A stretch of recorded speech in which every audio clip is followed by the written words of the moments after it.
I'm really delighted to be kicking the day off with my good friend Sharon, who is a member of St. Dunstan's Episcopal Church in Madison, adult leader of the youth group. And how else would you like to introduce yourself? I pretty much, somebody's been a part of the Episcopal Diocese pretty much my whole life, and mother of 2 children that have now grown, and I got more time to devote to ministry right now, which has been really fruitful blessing in itself, and really enjoying seeing what God can do through people. Full disclosure, and really cool, I'm very excited about this. Sharon has also recently agreed to be appointed by the bishop. I'm so excited to serve on the St. Francis House Board starting next year in January. So thank you. I'm really excited for that. I'm excited about it too. So thank you, Jonathan. No, thank you. I mean, and one of the reasons I'm so excited to have you on the board, we've talked about this some already by email, is we have worked a lot informally in conversations to talk about the bridge building that takes place as you do youth ministry, and then hopefully you're planting seeds that will carry over into campus ministry, eye contact, and you've really done a lot already to help strengthen those bridges in our diocese. You were part of the first ever gathering. Was it July? July we met for a gathering of children's ministers and youth ministers at St. Francis House to talk about these different stages of life. So first, I just want to ask, how has youth ministry been? And then we'll ask you to tell us about the summer event from your perspective a little bit. Youth ministry has been really great. We've been really excited what's happened. We're in our 3rd year at St. Dunstan's. We call it season 3. Each year is a new season. We meet every week from 5:30 to 8 o'clock. And what's really nice is we come, we gather, we watch a crazy movie or TV show. That gives a soft landing gathering for kids to come in and talk and share their week with something going on TV where people could watch it or just fellowship and not have to worry about being there at a specific time to start. So it gives flexibility. Kids these days sometimes need that flexibility of starting time, so it's great to be able to offer that. Then we go into a board game. We are totally blessed to have John Michael, who is a skilled game master and can lead us in, one of many of his hundreds of games that he has. So we play a board game, which is great to develop teamwork as well as, a safe place to have competitiveness as well. Sure. And then we end with Compline. The kids love Compline, and whoever wins the game gets to lead Compline. So that's kind of a nice little added bonus. That's fabulous. That way we have a different leader each time, and it's whoever wins, and that's their reward is to lead Compline. And a part of Compline, we do a Bible study within it. We are following the daily office from way back, so we're still in Advent in season 3 because we're doing it day by day each week, following where we had left off. So we're experiencing Advent still, which is kind of cool throughout the year to have some of those readings and stuff, but it's either an Old Testament, New Testament, Psalm, or Gospel each week, the different one. And we read through it 3 times. The first time looking for a word or phrase that catches them. The second time a connection to their life now, however loose that is. And then the 3rd time reading through what God's calling us to do a be of change. So it's a way for them to connect their lives, their unique, quirky middle school lives to God's story. Yeah. And then we always take a moment of intercession of praying our ups and downs. So everybody in the community gets to share the joys of that week and the sorrows or the troublesomes or where we need to pray for each other so that we can hold each other up in prayer throughout the week. The coolest thing, I think, is we have about 10 kids now. We started with 3. We're up to 10, and about 1/3 of them are not from our parish. So they are kids that have come as friends and have stayed, or even in one case, a friend who brought a friend now that has continued on. So that's the exciting thing, to see the outreach that this has brought. Yeah. And then once a month we do either a fun outing going somewhere. We've got the corn maze, the pumpkin patch, and cookout coming up this month. Or we also can do service projects. We do various things once a month just outside of our normal routine of weekliness. And then each summer we take a trip. We've been very thankful for the churches in our diocese that have hosted us. So I want to give a great shout out to those that have taken us in for an overnight. And it's our way of trying to connect with, that we go beyond our church in the southern Wisconsin Episcopal people and Yeah, being able to see some other churches and meet some other people. And in return, we do a service project at that church. If they've got a worship service, we'll worship with them. We're really trying to connect with other youth in churches. We haven't been so well able to do that yet, but that's kind of our focus and dream, is to be able to connect kids with other kids in the church. So What kind of, that's something we're trying to work with. and so starting primarily, you're talking about the level of connecting them to each other. Right. Are there particular kinds of things that you think maybe if you were able to make those connections, you'd like to be able to do or try?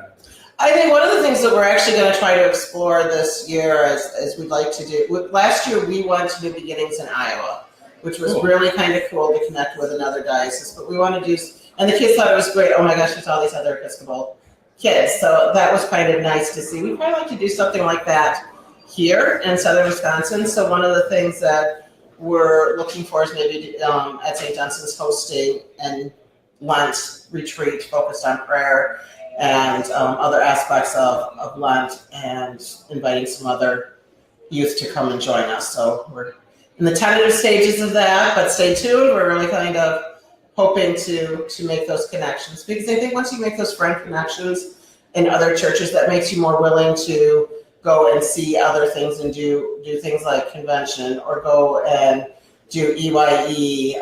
My daughter was very blessed to have had experiences with EYE and happening, and some of those things where you're just bonding, and sometimes those bonds are what kind of holds us together in times when we really need a family of God. So it's something that I think is an important trait.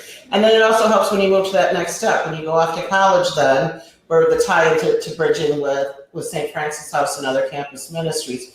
You've already got some relationships and people that, when we see you in this other setting, you're going to the same school I'm going to. Now we can still do this worship together and these fellowship together and be together. So it helps with that bridging throughout the life events when you already know somebody is out there and you're not alone.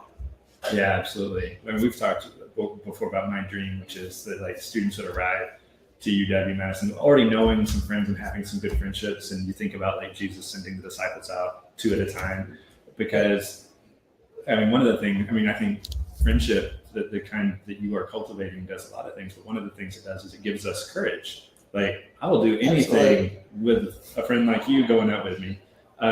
If it's by myself, I might be like a lot of people in the hallway and get called. Yeah, I'm going to talk to thousands of people. Let me ask you, because I want to ask you about the summer thing, but I want to ask you first about, you were describing the Compline, the scripture study, and the highs and lows in that. And I think that's beautiful, because I think that's something that the Episcopal Church sometimes does really well, and sometimes we miss it, because sometimes you get to Compline and you say something, or I say something like, I invite your intercessions and Thanksgivings at this time, and everyone knows that that's Episcopal code for stare at your shoes and hold your breath, see who can hold their breath the longest. But you are how did that incorporation start? Was that just sort of a natural instinct you had, or someone in your community? How did that happen? I have to admit, it all goes to those connections. Yeah. And I had a connection with Mary Love Parish in Western Michigan, who's doing the Grow Christians website, and she's been a mentor of my daughter's.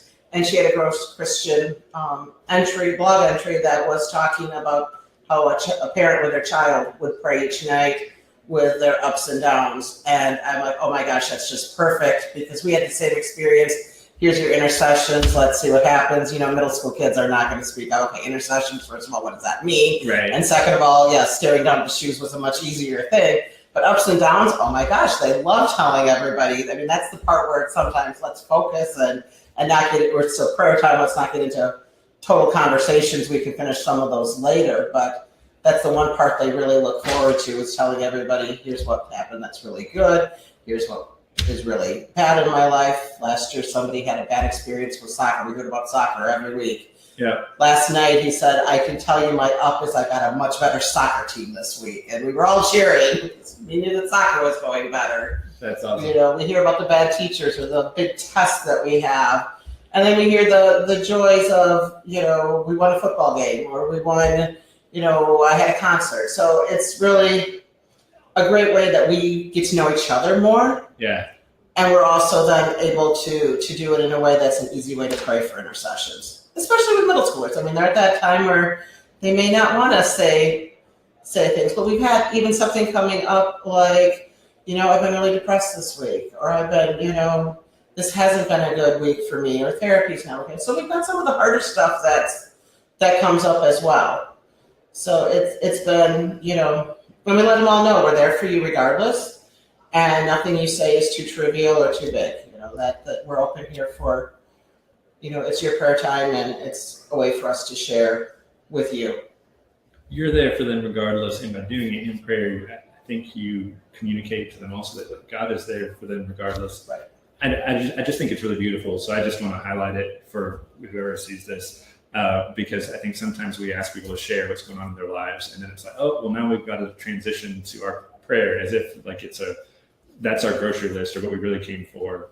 But right. you're integrating in a really holistic and beautiful way. Let me ask you. And we have just before you ask, we have a couple kids that are really, coming from a non-faith basis too, because they're friends with friends or and such. And they follow through Compline. They don't always necessarily have so much common stream Bible study, although sometimes, we'll get surprised when one of them feels a connection, and that's always exciting to see. But they always follow through. They know it's part of it, but they always pray the ups and downs. So they're still always sharing those ups and downs in their lives during the prayer things. And they always participate. They know, okay, it's time. Let's go get the prayer books and the Bibles. And so it's been a really neat experience for those that come from that non-church background to be church for them. And that's what we really view our worship time and youth group as, this is a time where kids may not want to be part of your traditional Sunday morning church, but we can be church for them during our weekly time period. And I think that's important, that this is their church. That's awesome. I'm going to let you go so you can catch the opening remarks, but real quick, we got together, 13 communities, 11 different people over the summer to talk. What was that like? And I guess I'm kind of curious too, how has that shaped your thinking or your community's thinking about partnership potential and other things? As background, we spent a Saturday talking about, just getting to know each other as youth and children's ministers across the diocese. We did a little bit of program conversation around the work of Christian Smith, but we spent the bulk of the day really just talking about kind of what's your local context and how can you help me, how can I help you, that kind of thing. What was sort of your reaction to the day, and how has it changed your thinking since or informed it? What I really liked is we actually got together in one room. It's very hard to find out even who else is doing children or youth ministry. There's no resource of here's a directory of others in the diocese that are doing youth ministry, because there's some churches that are not doing formal youth groups and some that are. It's kind of hard if you're trying to make those connections. So it was great to have us all in one room to be able to connect and talk about what each parish is doing within the context of children and youth ministry, and be able to start for us to form those friendships, because if we have those friendships, it's easier to reach out and say, hey, do your group want to go and do this with us? Yeah. And so that we can start building not only the youth, building those bridges and relationships, but the adults as well. And it just makes it easier for us as, the Episcopalians of Southern Wisconsin to be able to connect with each other and do some activities and share worship together. There was this prayer we prayed, the Eucharistic prayer, just a few minutes ago in the chapel. Does it feel like Hogwarts to you? It does. It does. Like totally Hogwarts. And I have to admit, I'm very nostalgic here too, because when I was in middle school and high school, we came here for our band camp and choir camp. So stayed in the dorms and did stuff in the chapel and stuff. So I kind of feeling nostalgic being back at St. John's Military Academy. Oh, that's awesome. Yeah, it's pretty awesome. That's pretty. But it does have that Hogwarts feel. Yeah, totally. I mean, look, just stones everywhere and flags everywhere and crests everywhere. And but during the Eucharistic prayer, we prayed prayer D, and one of the prayers within that prayer is about the church, that God would reveal its unity. And I think that's just this wonderful image, like the unity like it's true. It's just like hidden. Right. And the kinds of connections you're talking about are lifting it up in ways that it can be revealed and made visible to other people. And it was so much put ourselves in silos that we're just not reaching out and realizing, as a church, we're this big body that has different gifts and different strengths. And if we pull together and work together, just what can we do in this Jesus movement? Amen. Well, Sharon, thank you. Thank you. This has been great. I appreciate it. Stories are so important. Yes. That's what intertwines us into the story of God's people. Absolutely. And I mean, would that we could, I don't know, we'll have to talk about like even telling these stories within a liturgical context in the same way that y'all do with Compton. I don't know, maybe we'll have enough of a blessing at the end of the day that ends up being the case, but I hope so. All right. Well, thank you. Thanks everyone.